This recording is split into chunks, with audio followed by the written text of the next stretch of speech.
Welcome back. Thom Hartmann here with you. And in the studio with me, Charles Sauer, the Libertarian economist and president of the Market Institute, marketinstitute.org. You can tweet him at Charles Sauer, S-A-U-E-R, is the website. And I know I've got a, here it is right here.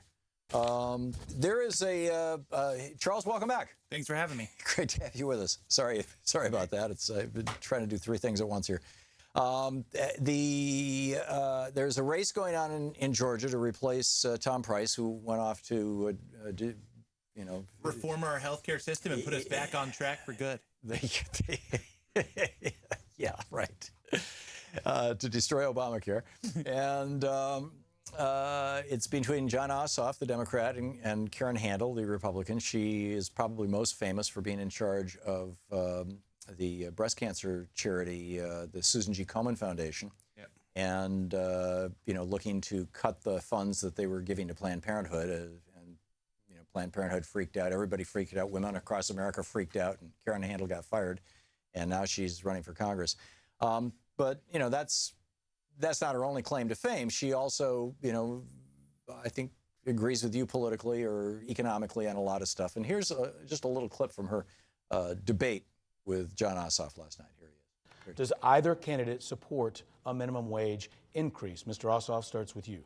Yes, I do. The minimum wage should be a living wage. I think we can raise it indexed to the cost of living, because the cost of living varies widely in urban and rural areas and in different states across this country. I think that increase needs to be implemented at a pace that allows business owners to adapt their business plans so they're not shocked. Their business plans are not shocked by a sudden increase in labor costs. But look, if someone's working a 40-hour work week, they deserve the kind of standard of living that Americans expect. That's part of the American dream, and there are too many folks who are having trouble making ends meet.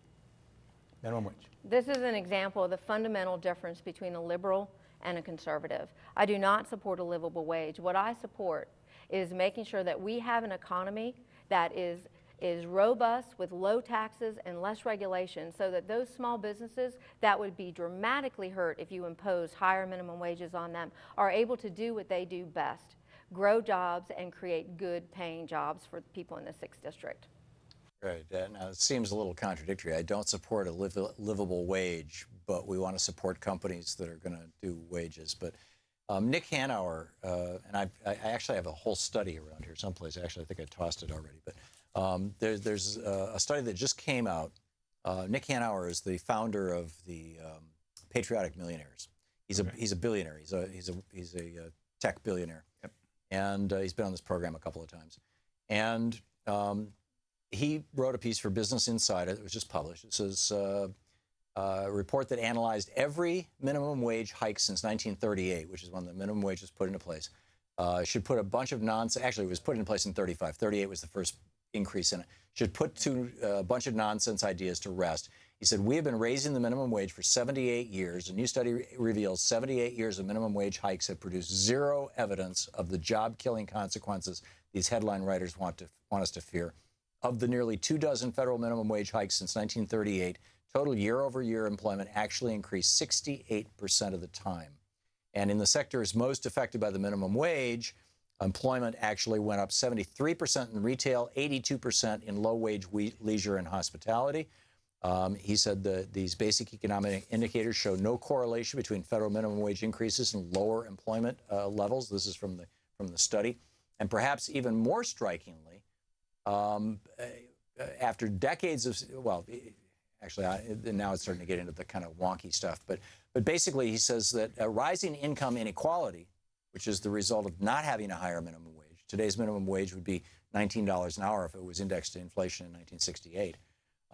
Because of this income inequality and the reduced consumer demand that comes with it, it has reduced U.S. economic growth over the last 20 years by between 6 and 9%. If the economy were 9% bigger today, there would be 11 million additional jobs. So this anti-minimum wage ideology has not only been wrong, but it has hurt our country. What say you, Charles? I say, first off, to get to there, you have to start from the wrong reason the minimum wage was put in place. So if we go back to when the minimum wage was passed, and we've talked about this before, but in 1935, the debate on the Senate floor wasn't about a living wage. It wasn't about increasing wages for workers. In fact, it was the fact that Southern truck drivers weren't charging as much as the Northern truck drivers, and the Northern senators didn't think that that was a fair thing. And so they forced the Southern truck drivers to charge as much as the Northern truck drivers. So the increase in 1938 of maybe it did increase employment in the North, but that doesn't mean that it didn't hurt it in the South. And if we look through recent history at increases in the minimum wage, what we have in the study is correlational, but most of the time that we have increases in the minimum wage is when the economy's doing good and we're accelerating. It's not when the economy's going down and then you increase the minimum wage. But look, if you want a high minimum wage, we look at the economy in Europe, where they have double the unemployment rate that we have. The unemployment rate for middle-aged workers. You can't generalize Europe. You've got, Southern Europe is in a crisis and for a variety of reasons. If you want to use either pick a country, or if you want to pick a region, I'd say go for Scandinavia, which is not in crisis. The average unemployment rate in Scandinavia is below 4%, I believe. I think that the study that I'm referring to, or the numbers that I'm referring to, just come from the Eurozone. So it is generalizing a little bit. Because that includes Greece, where you've got an unemployment rate of 40%. But look, if you look at the unemployment rate for middle-aged workers, let's just call it, let's call it 30 to 55, 30 to 50. It's about the same as in the U.S. And where the higher wages and the higher regulations hurt workers are on the young end and the old end. So yes, this is another sign of the left. There's no evidence of that. I'm looking at evidence here. There's no evidence of that. And beyond that, what is wrong with saying to a business owner, somebody like you or me, if you want to do business in the United States, if you want the privilege of limited liability, if you want the privilege of being able to deduct your rent, if you want the privilege of being, I can take you out to lunch this afternoon. We can have a $300 lunch downtown, and we can have, 3 cocktails each and get plastered, and we can deduct it from our taxes because we both own small businesses. If we want to have those privileges, then the price of that privilege is you have to pay your workers so that they're not living in poverty. What's wrong with that? I'm opposed to a territorial tax system because of what you just said, because of the advantages that we receive from having a company here. On the other hand, your employees are something that is inside of your business. If you don't pay your employers well, I want to have the ability to poach them. I want to have the ability to outcompete you and hire your employees. Well, you can always do that, regardless of what I'm paying them. But, the minimum wage is not going to stop that, for goodness sake. Well, it might be for you. I know that you like to pay on the low end of that spectrum, right? That's not true. I'm just... No, I think we pay fairly well. It's the fact of in competition... that's the way the minimum wage is set. And let me address first off the candidates' remarks. The candidates' remarks were ridiculous. I support Karen Handel. Karen Handel's. I support a living wage. I just don't support the fairy tale minimum wage that is government set, right? I support a living wage that is set through competition. Oh, see, in other words, you don't think that the government... So back to my original point.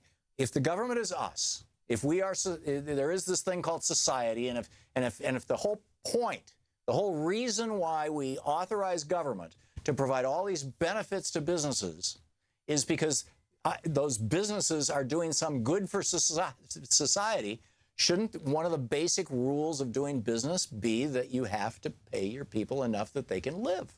Look, you own a small business, and if it was Thom Hartmann sitting in the making up the minimum wage division, maybe you're going to make up the right minimum wage. But the fact is that, it's a bureaucrat. I talked last week on here about the 28-year-old bureaucrat that's running the net neutrality and figuring out how they're going to run the internet. This is a bureaucrat. I'm talking about a principle. I'm talking about a simple principle. This is Teddy Roosevelt proposed this in 1912. He said, I call for a living wage. He said, he almost quoted, Ossoff almost quoted him. He said it's going to vary around the country depending on local conditions, but a minimum wage should provide for the ability to educate your children, the ability to live without having to resort to crime, the ability to tide the family over during periods of sickness, the ability to take an annual vacation, and to set aside enough to educate your children, I think I said that, and to set aside enough for a decent retirement. Those were the components of what he called a living wage in 1912. And, that living wage today, there's a broad consensus that $15 is probably, it's just a starting point. But I mean, our minimum wage right now is what, $7.25?